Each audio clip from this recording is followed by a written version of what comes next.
All right now, hey boys, this is T, and I'm joined with my buddy Jay over here, and this is Doujin Drops. Say hi to the crowd, Jay. Hey, hello.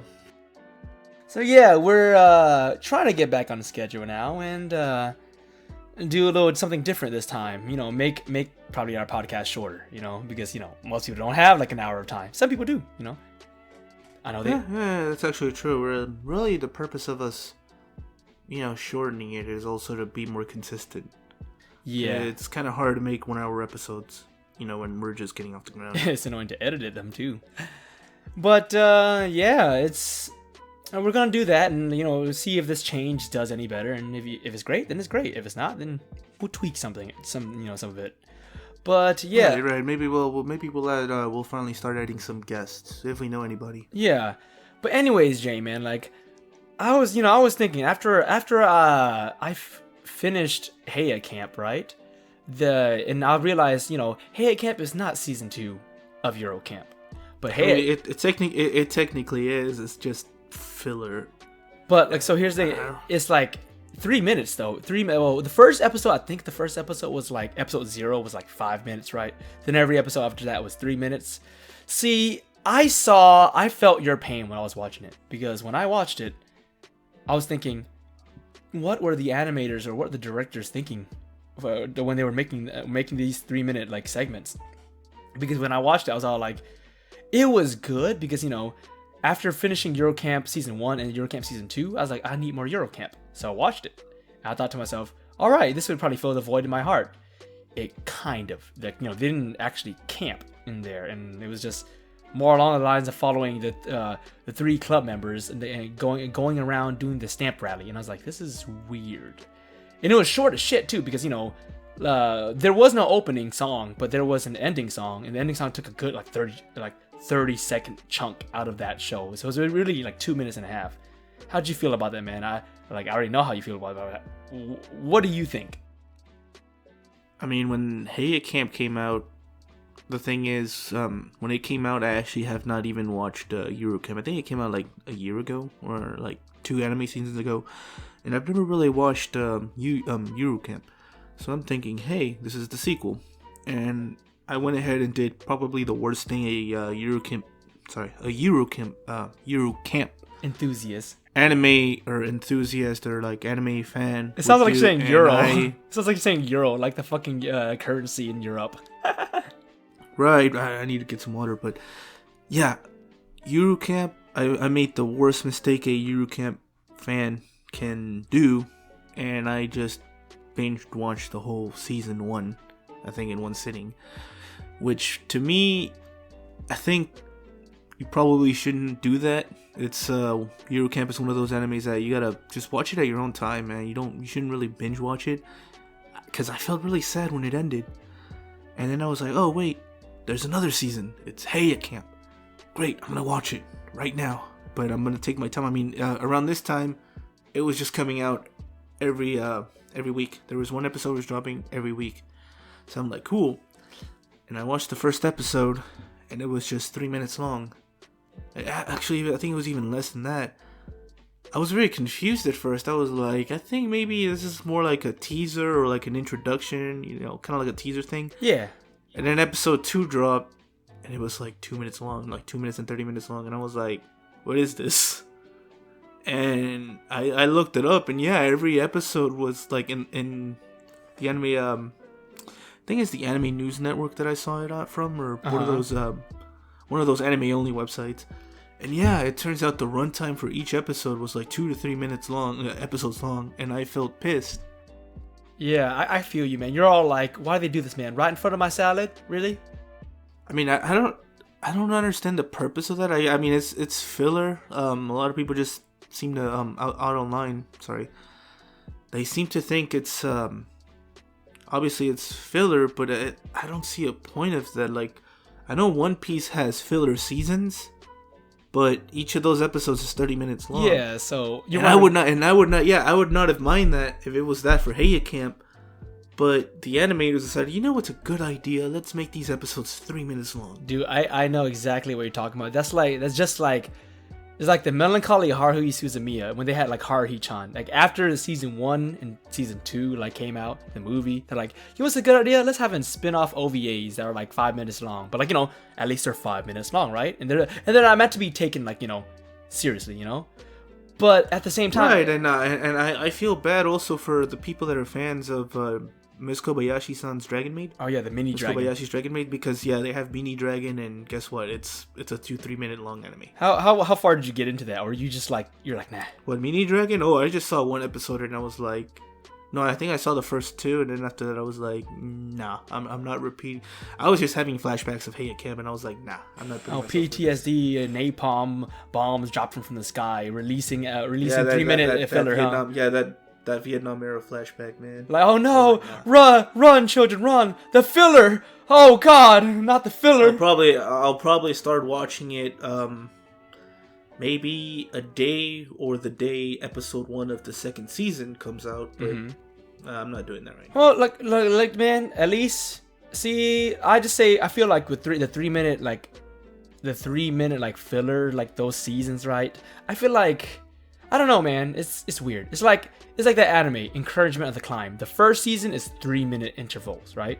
Second season, I think, is like 12. And then the third season is an actual 24, minutes, right? But like, I wonder why would they do the 3-minute though? Because okay, let's just pretend, right? Let's just pretend those 3-minute episodes are really good, right? But you can't really engage or love those characters in that short amount of time. I mean, you there's a possibility, but it's just they're so short that you're like, what is this, Well, me personally, instead of animators, I can't really say what animators can and can't do, but in my personal opinion, I just feel like they should just do one OVA or 2, kind of like they did with the 2nd season of Kaguya-sama Love is War. Oh, How they recently released a very not safe for work OVA. It was like the fan service episode. Yeah, they should just do that, because I mean, in that if they do that, we get more content than 2-3 minute long episodes. Or everyone's happy. Or OVAs, right, are good to help close up, get some closure, or add stuff in that the animes let them have more freedom. If you ever watch that anime, the Recovery of an MMO Junkie, that anime was really good.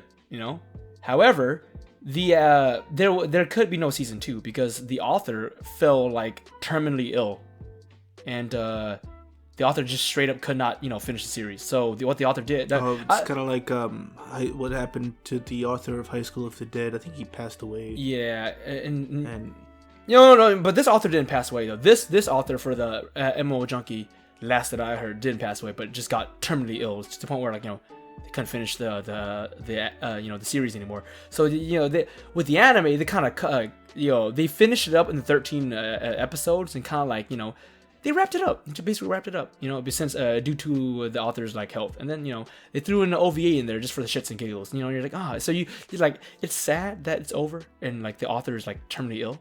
However, at least you got closure from it. Now what we're never gonna get closure for is the Berserk manga. Rest in peace, the author. Oh yes, that was kind of sad. I mean, I did like all the fan art that came out afterwards, but may he rest in peace. I mean, Berserk was actually a pretty good manga. The animes were kind of weird. I know they made a season where it was all 3D CGI, and it was weird. But you're talking about that movie? It's kind of it's like. Oh, was it a movie? I think it is. It's like the. What the fuck? They did one of the movies. They did a war. They highlighted the war, and it's kind of all 3D CGI ish. Weird as shit. Yeah, it was kind of weird, but I mean, moving on from that, I mean, right now the only one of the anime that I've been actually binge watching, it's actually a pretty good binge watch. It's one called Odd Taxi. Have you seen it? Yeah, I've seen it, man. I caught up with it. I told you about it. At first, you said you were on the fence. You thought it was some kind of furry shit, right? Of course, if people were looking at it, we'll see that as furry shit. It's like well, it just it didn't give me Agretzko feelings. It was more like Baystars. Baystars, or what's the other one? To be honest, there's Agretzko, there's Baystars, and then there's Africa Saturn. It's It's more of like Baya Stars, yeah, more serious, more mystery. Because like the premise of Odd Taxi is that there is a missing person, that the missing person in this series, and like the people, everyone and their mama is trying to find this missing person, and we're following this. Really? Yeah. What is it? Like I haven't caught up with it. I'm on episode 6, but I didn't get that. No, they told you that like in the second episode. Remember, man? Like yeah. Like I know it was mentioned in the first episode, but overall, it's mostly focusing on other these morally corrupt people, and I mean it revolves around like for some reason everything goes back to the taxi driver who's just a normal person just trying to live out his day. I mean, I think he has sleep insomnia. Yeah, but other than that, he's just like a normal person that just does not give a fuck about a lot of things. Yeah. Kind of like me. But for some reason, all this stuff is just being revolved around him because he's just involved with a bunch of morally corrupt people. Yeah, like some of them are morally corrupt. For me, I feel like that's more of the plot because, yeah, they mention the missing person, but it's mostly about, these other people.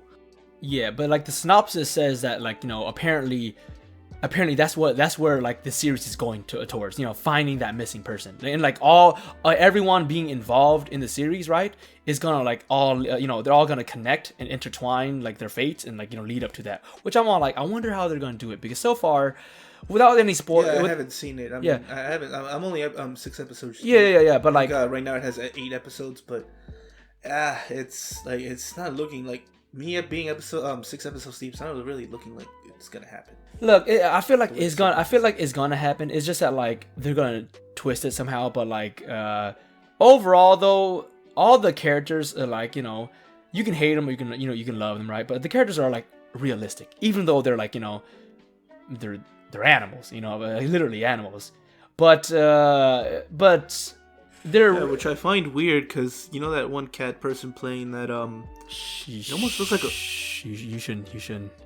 I don't think that's great, man. It's not really a spoiler. He's just playing like this zoo version of Farmville. It's kind of weird for me. Oh, that person. Yeah, imagine if I thought you were talking about someone else. Humans. Yeah, imagine if humans were playing a mobile game version of humans being caged up in a zoo. Yeah, that's weird. Yeah, it's like seeing this cat saying, "Hey, look, I captured a elephant and a giraffe," when there's like, a giraffe person. That's like making in a business suit right next to you. Yeah, it's kind of weird, It's like making food in Pokemon Sword and Shield. You're like, "Hey, man, I just cooked some crab. All right, here, Krabby, eat it." And you're like, "What the fuck? What? Where'd you get this meat?" You know? Right. Right. Yeah, it is weird. It is weird. It's not really a spoiler. It's just something to think about. Also, like how he has a pet bird, and I'm like, yeah, okay. There is some weirdness in there, but like overall though, I feel like you just gotta go with it. Yeah, it's like the show is overlooked because like when you look at the poster.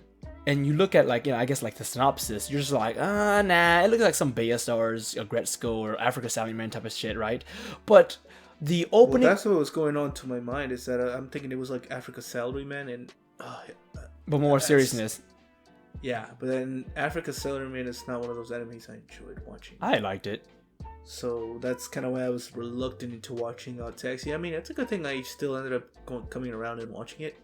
It had a very good opening. Yeah, very good opening, and because that's the thing with a lot of animes these days, is that like the opening is what draws people in, and like helps you remember the show, and to the point where some people don't want to skip the opening because it's that good, But a lot of animes I've been seeing so far, they always have that, especially slice of life ones. They have that J-poppy idol song, very which is nothing wrong with that, but it's kind of like they have that same feeling to it, It's like I'm listening to the 30th Katy Perry song or Taylor Swift song, you get me, and you're like, brah, But yeah, I mean it had a good opening, but I wouldn't say the opening is what draws people in. I mean, it's one of the things. It's one of the things. It's like I feel like it's more of an extra treat. I mean, think about it. If the opening sucks, right? Then you just want to skip it all the time, right? And there are some people that just skip openings in general, right? But I feel like if the opening is good enough, right, people will actually some people actually find out about shows through the opening, because YouTube's algorithm might be like, hey man, I heard you never spoke in Spanish in your entire life. Have this song, and you're like, what? Like literally. So no, Jay, like Golden Kamuy has like 8 openings, right? Like I listened to them once and I skipped it because they weren't really good. The show was really good, but it's just that, like, you see what I'm trying to say? It's like, think of this: if they consistently have banger openings every time, that's amazing. Because, like, that's like because I listened to, like, for Kaguya-sama Love is War, both the openings were like bangers. So I was like, yeah, they were both bangers, but. Like, let's say, let's use Attack on Titan, for example. The first season had a really banger opening. Yeah. And then it was kind of hard to, like, overtake that. And I don't think they ever did, because season 2 opening was okay. No, like I said, I mean, I view openings more as treats, extra, bonuses that make this anime good. I don't really see it as a factor of drawing people in, because I think what draws me in is just watching a synopsis. Like, reading the synopsis and looking at the anime poster, see if it has, normally it, depending on the quality of how well drawn the characters are, it just tells you if the animation's going to be good or not. Kind of like, Please Don't Toy With Me, Nagatoro. Oh, dude, both the openings and endings are great.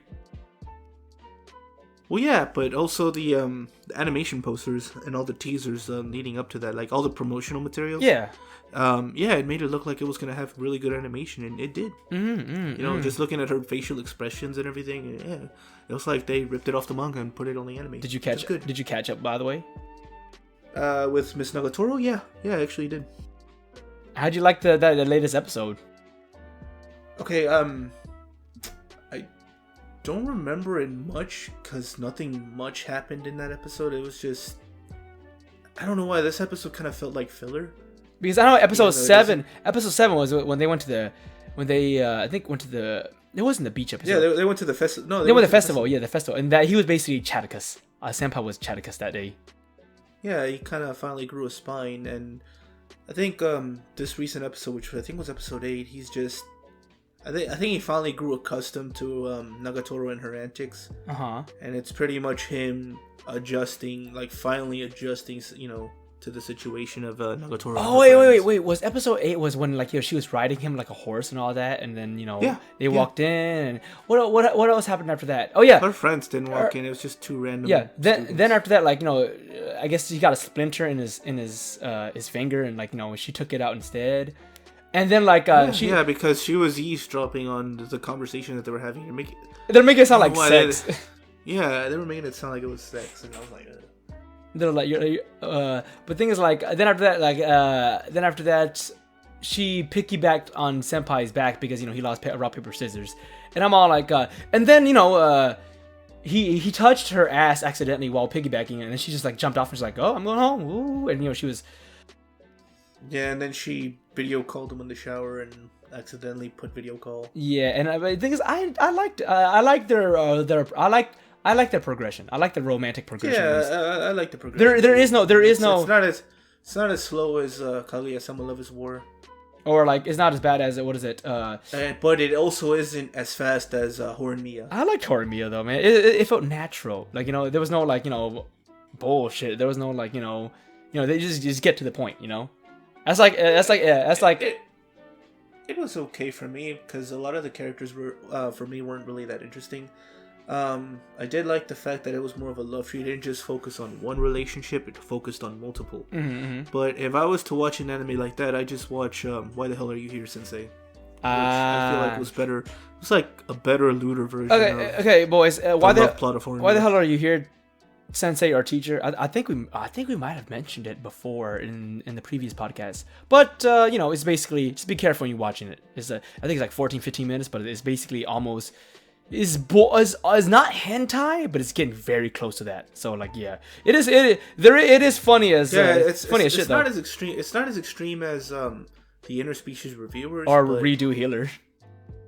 Yeah, or redo healer, yeah. But it's pretty lewd. It's like the lewd version of Horn. Well, I feel like it's the lewd version of Horimiya because it doesn't just focus on one relationship; it focuses on multiple ones. But yeah, it progresses really well. It's not super fast, and I feel like the characters were more interesting in that anime.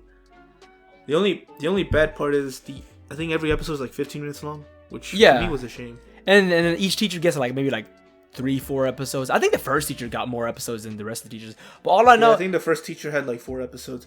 I just don't know why they made it 15 episodes when the manga had enough content for them to do a full 30-minute episode. So all I know, viewers, is if you're going to watch Why the Hell Are You Here, Teacher or Sensei, watch it. Just make sure, you're not in the living room with your parents or some shit like that and be like, oh, what the hell are you watching? Oh, God. Ho ho. Like all like, Mickey Mouse looking ass. Don't do that. No, Well, for me, I really like that anime so much. I actually started reading the manga. Yeah, see, you don't talk about that because it gets bad in the manga, boys. The viewers, it gets bad in the manga. Like a quick thing of advice. I genuinely feel like when the anime ends and you keep reading on, you pick up the manga where the anime ends, it just gets worse. Like there's like one teacher that's actually worth reading on like past it. Because but I just don't really see it as the couples are pretty. The couples they have are pretty bad. Like especially the couple. Like I think the couple immediately after the anime ends is that foreign tsundere substitute teacher, and then like the little sister of the second sister, and then this plain Jane dude. And like they have a love triangle, and it was bad. It was really bad. Oh no! What I hated was the last arc, because they made it was different. Okay, so in the anime and in the manga, pretty much every arc is like a couple, and it only focuses on that couple. Mm-hmm. The last arc kind of did a switcheroo, and it's like it focused on one guy and 2 teachers, but they put. Okay, they put one of those, this arc is like her route, and then we're going to have another arc, same dude, a different teacher. This is like the alternate ending, and I'm like... Oh, yeah, that was the... that was... And I actually hated that arc. I think that was the tomboy... That's the most recent one. I think the tomboy history teacher or art teacher, something like it. It was her, and then it was like... It was the science teacher after that, right? Right?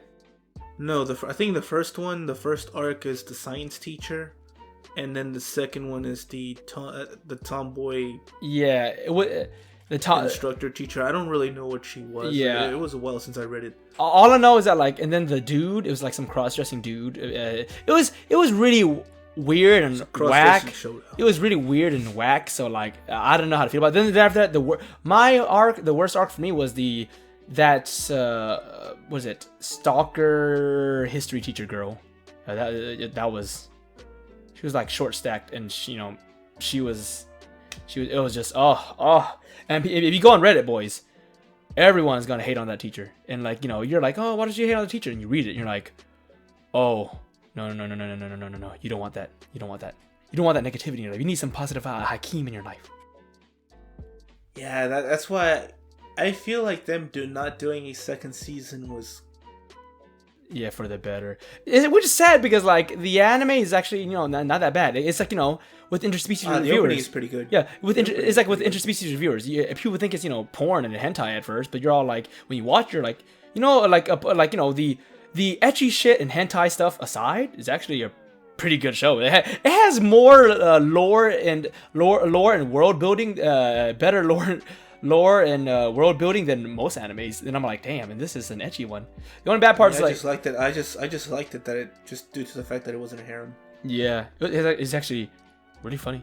Opening and ending was good too. That's the thing. See, CJ, the opening and ending of Interspecies, a banger. See, that's what I'm telling you, man. People listen to that shit.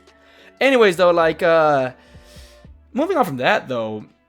So Jay, how do you feel about putting Hololive aside on a pedestal, on the back burner for a bit? How do you feel about the OGs, the OG VTubers, Kaguya Luna, Ai-chan, Supersonico, all of them? Actually, I kind of want to know why a bunch of them kind of just already started going away. So far, I think just Kizuna Ai and I forgot the blonde-haired one. You know what I'm talking about. Yeah, that Yankee girl that she wants. Yeah, with the side ponytail.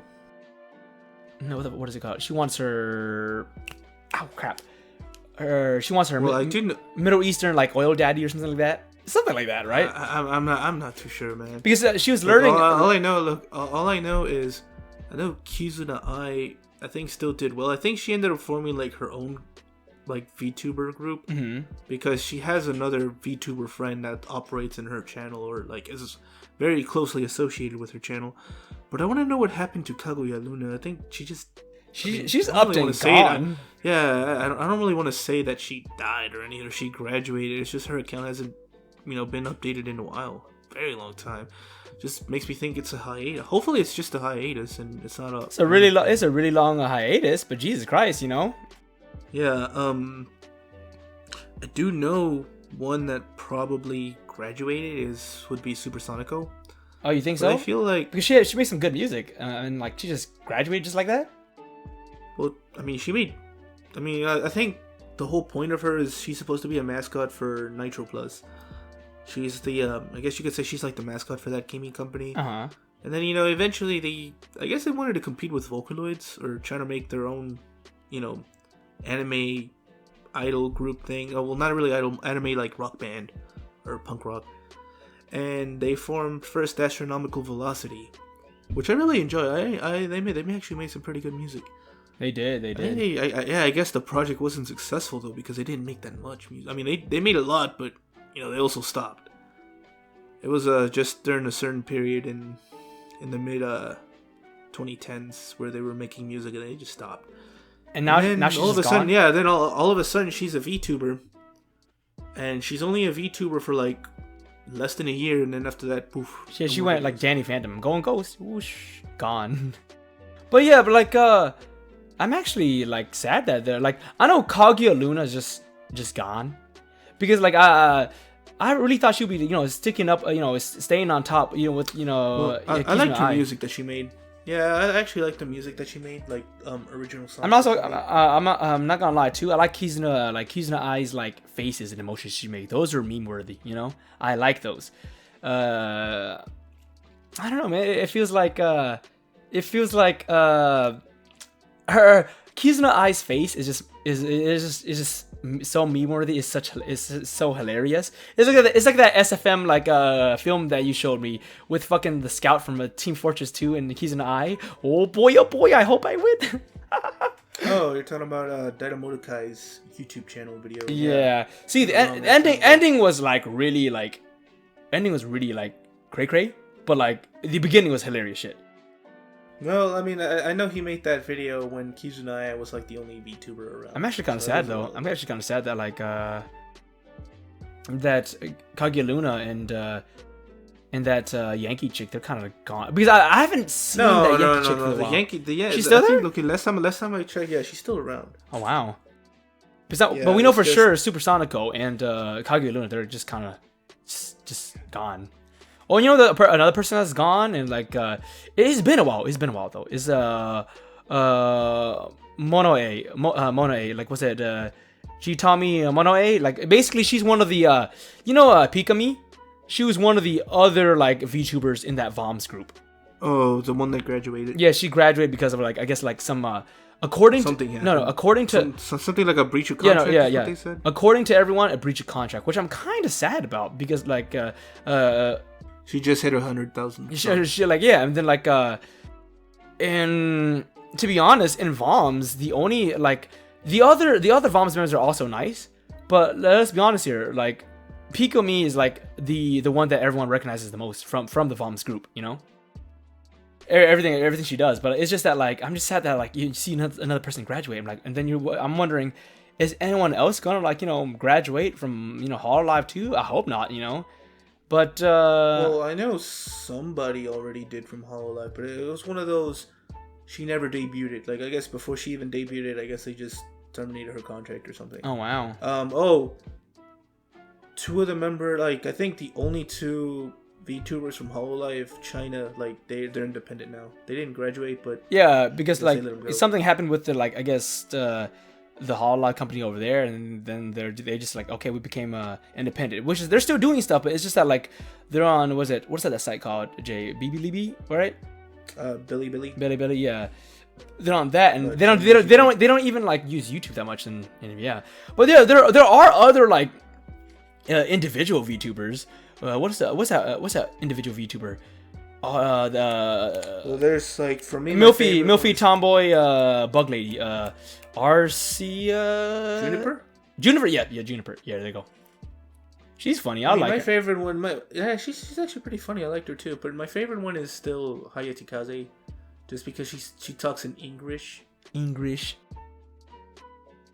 But I'm actually really liking just how the VTuber community is growing. I mean, I don't really like how they're pretty much syndicating, like they're forming their own groups. Like, obviously Hololive and Kizunai, I guess, starting to form her own group. Well, I'm pretty sure she already did. It just shows what I know. There's VShojo, which for me that came out of nowhere. How just a bunch of independent English VTubers just banded together and formed their own group. It made me sad, but I mean, I guess it makes them stronger too. Yeah. And yeah, then there's a bunch of up and coming VTubers, which is really nice. I mean, I'm feeling like the community is growing in a really healthy way. Like for instance, man, like how it's growing too is like you know the Trash Taste people, right? Connor, one of the guys from Trash Taste, I guess like is interacts with another. His friend, yeah, with Iron Mouse. He interacts. Yeah, he interacts with a bunch of VTubers. Yeah. It's not just Iron Mouse, but I think also Ollie. But you know what also like I've been keeping up with too is Project Melody. Like she actually like still collaborating with other some other people content creators too, right? But she collaborated with I think Jenny from Mr. X Mods, right? Very funny guy, and I'm like, damn, I didn't know they they would collaborate with his GF like that, but they did. I was I mean, one of the things to look out for is I think a lot of the VShojo VTubers, I think sometime this week or next week they'll be collaborating with some Hololive English members. I think. Wait, I heard Coco is like collaborating with. Well, no, she already did, right? She already did. Coco collaborated with Mori, right? Well, yeah, but that's Hololive collaborating with Hololive. This is Hololive collaborating with VShojo. Ah, okay. And I think Iron Mouse is one of the ones that is going to collab with one of the Hololive English members. I'm not too sure who. But that's just word on the street. I just want Project Ability to collaborate more. Let the lewd in, let that lewd stuff in. I feel like out of all the VShojo members, she would be the most controversial one. Wait, is she part of that group? Yes. You didn't know? No. Oh, yeah. You'd be surprised who's part of that group. I know Iron Mouse is part of VShojo. Melody is part of VShojo. I'm not too sure who else. I don't really keep up with VShojo that much. Okay. I should, though. I should. I mean, you don't have to. I mean, I also like Project Melody. It's just we all know her origins. I mean, Lord of the she's the queen of immersion, just like Henry, the Lord of immersion from MXR. Some good shit. And I feel like that should wrap up the episode for today. Yeah, I should wrap it up. Yeah, just try something new, boys. We'll try to give you more like entertaining content or more like spicy stuff later on. We'll see how this goes. Well, yeah. Hopefully, hey, maybe who knows? Maybe we'll start improving the quality of life of the channel. Something I've wanted to do. All right, well, I guess that wraps up the other episode. I mean, hey, you're the one that started us off, T, so you should be the one to send us off. All right, bye-bye.